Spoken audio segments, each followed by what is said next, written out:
Hi, Nancy Burt-Preece here. I'm here to share some tips, some simple stamping.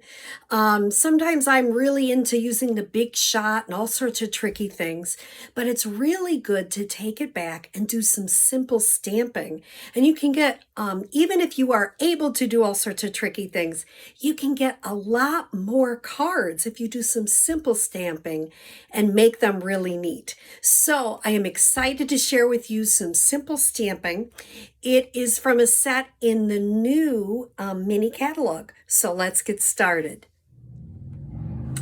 Hi, Nancy Burt-Preece here again. I just wanted to share some information, my email, my website. Here's the August host code because today is August 1st. And my business page, my YouTube channel, and of course, Pinterest. So what am I doing today? I am going to share two stamp sets that are great for beginners. Splendid Thoughts is in our new mini catalog, July to December. It is on page 64 and 65, and I'm only using the stamp set. I am not using the dies. A lot of times people look at this and they go, my goodness, there's stamp set and dies. I have to use them both. No, you don't. If you just purchase a stamp set, there's so much you can do with it. The other one is from our annual catalog, Watercolor Shapes. Now, I did not get that for a while, but I am excited to start using this one because it is on page 102 of your annual catalog, and it really allows you to do some fun images behind. So let me show you what we're making today, and I'm going to show you some tips and tricks on mounting some of our cling. So these are two different kinds. This is a cling stamp set and this is a photopolymer. So cling is a red rubber and photopolymer, you just take it off and it's ready to go. The way they have them now, photopolymer, you can just mount them. I haven't done everything yet, but you can mount it right on the back of your case. I will show you cling. Now cling, and I'll show you what it looks like because I haven't mounted all these. Some of them I have mounted, some of them I don't. And I want to show you how I'm going to mount them. And eventually I will keep this sheet of paper and I will set these on here because they are sticky and they won't then stick to the case. The other thing is some people do not choose to put the sticky on them. I do because I use them with a lot of customers, but some people don't. So if you get it with the red rubber and you get this and you have to mount them together. So this is the Let's Celebrate. And I don't know if you can see it on camera, but there's a tiny little part in the middle where I can peel it back. I trim my fingernails so I don't have many here. Peel that right back. Now, what I'm going to do is I'm going to take the back, which I already did, off of this. But there's a little back usually on there. I don't know if I have one I can show you. Like here, you see they have a little back you would peel off. And then I'm going to lay it on here as close as I can. It doesn't have to be absolutely perfect. I try to get it as close as I can. Now here are where you have some choices. Some people use it exactly like this. I have an old pair from Stampin' Up of craft and rubber scissors.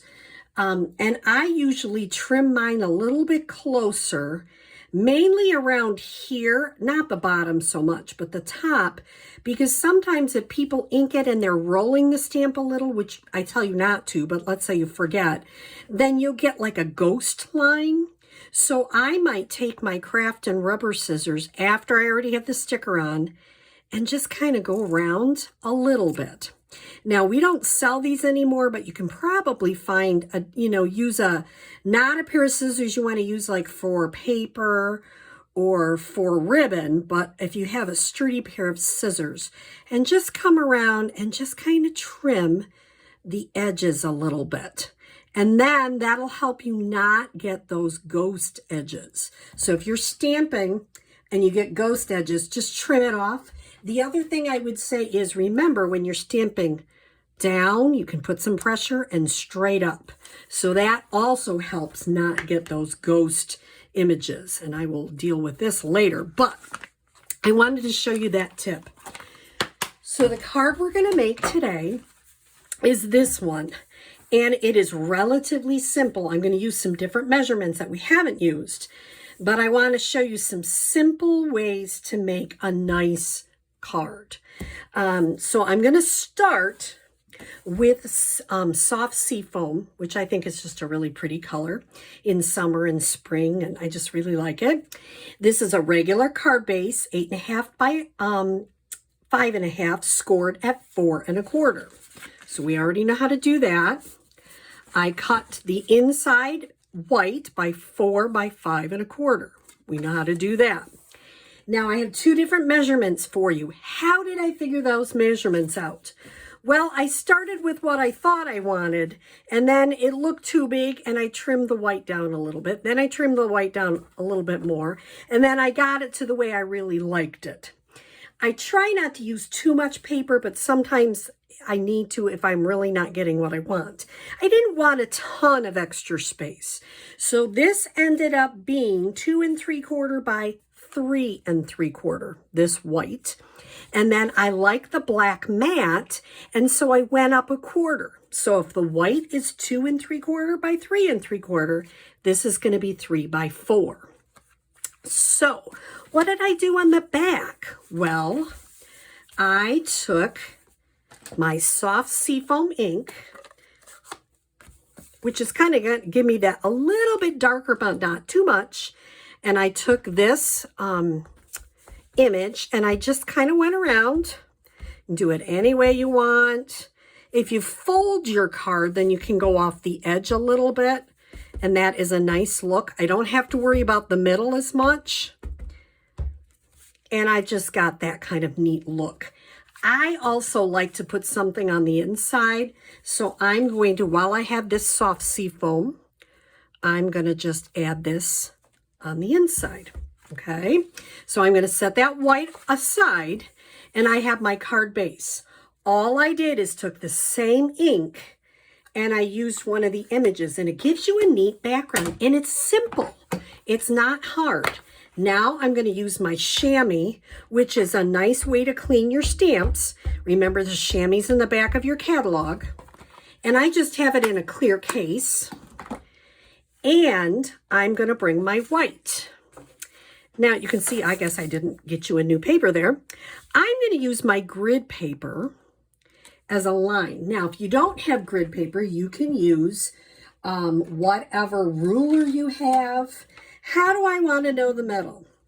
Well, it's about 2 3/4. So I'm going to say the middle is, let's see, 1.5. 1.5 is 3. So it's probably in here someplace. Let's say about there. I just write a little thing there to help me know where the middle is. So I'm going to get out that soft seafoam, and I'm going to mount this watercolor piece, and I'm just going to get that inked up. I'm going to kind of line that up in the middle. It may not be perfect, and I'm okay with that. And I'm going to put it down. And it just gives me a nice background. Now what happens? Now, first of all, you can say, I could still use it. Say it's okay. I don't like that. Sometimes customers are like, what do I do? What do I do? Turn it over. It's just paper. Now, here's another way. Sometimes I don't ink it up as well, so I turn it over and apply some more ink. Try it again.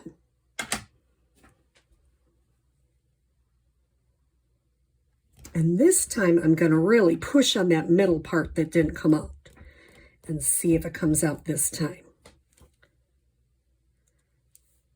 Still not perfect. Don't you love when that happens on camera?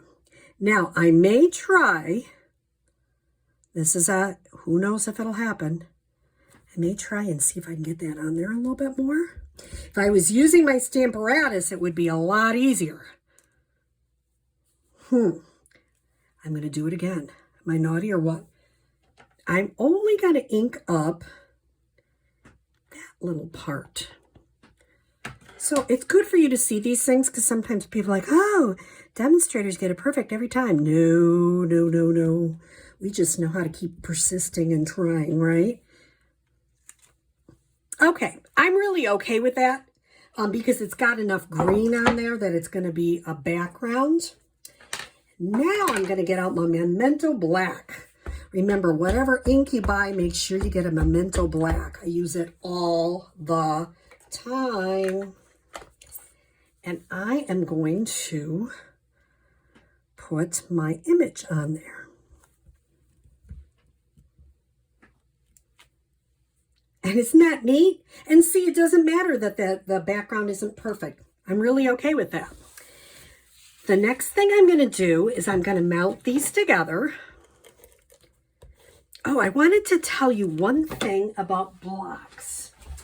So if I go to this stamp set, I wanted to show you, if you weren't sure, it tells you what clear blocks you need, a C, D, E, and H. If you're not sure what that is, you have to look in your annual catalog. And they will, I always look at page 183 because it gives you a really great idea on where some of the accessories are. So if I'm looking up the clear blocks, you're going to, so here's a great page for dies, all of these other tools. I love looking through the catalog. Can you tell mine's look like it's been battered and bruised and everything else? Oops, I missed the blocks. I missed the page number. All right, let's see if I can find it quicker than I just did. I thought I had the right page, but I must have looked up the wrong number. Here it is, page 148 and 149. They tell you all the block sizes, and they tell you how much they all are. At first, I was like, oh, that's a lot. But once you get them, you have them like forever and ever. You can start out, here's a block bundle. Now, it sounds like a lot at 76, but you get all of them. And then it's just really handy. And you can get the clear block storage caddy to store them in. Or you can start out with like a B and a D and maybe an H to start. Just get a couple of them. B, D, E, H. And then add as you go. Here's also where those chamois are, which I use all the time. Simply chamois. They are great for stamp cleaning. This is where I got my clear case on this page 149. So these are just some nice little tips and tools for knowing which block size you need. So now, where did I put my paper? Don't you love when you get talking and you totally lose your paper? Or did I do it? Nope. Well, this is a little embarrassing. I will try to find it quickly. If not, I'll have to come back to you. Oh, thank goodness. I found it. Here's another great thing that demonstrators do. They make mistakes. I glue it on the back of your catalog. Well, I'm like batting 1,000 today, aren't I? All right, so I am going to, since I already have adhesive on that, I'm going to mount it. Now, before I glue it on, I'm going to kind of set that there. And I have sending hugs because I think that is something we all need to do more of. Sending paper hugs.